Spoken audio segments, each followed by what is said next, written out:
Satu persatu pasukan pertahanan Israel atau IDF mulai berjatuhan. Tentara Israel yang menjadi korban peperangan semakin meningkat. Media Israel melaporkan sebanyak 5.000 tentara mengalami luka-luka sejak serangan 7 Oktober 2023. 3.000 diantaranya dilaporkan mengalami cacat permanen.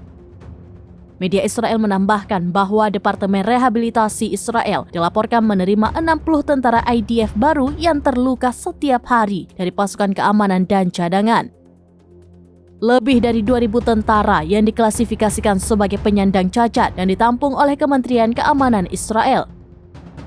Kepala Departemen Rehabilitasi di Kementerian Keamanan Israel, Limor Lurial, mengungkapkan bahwa 58% tentara IDF yang terluka mengalami luka di tangan dan kaki. Termasuk beberapa yang menjalani amputasi, sementara 12% mengalami luka di organ dalam seperti limpa dan ginjal, selain luka di kepala dan mata. Sementara sebanyak 1.000 tentara reguler saat ini dirawat oleh militer Israel, namun para pemimpin Israel berusaha menyembunyikan jumlah korban jiwa yang sebenarnya.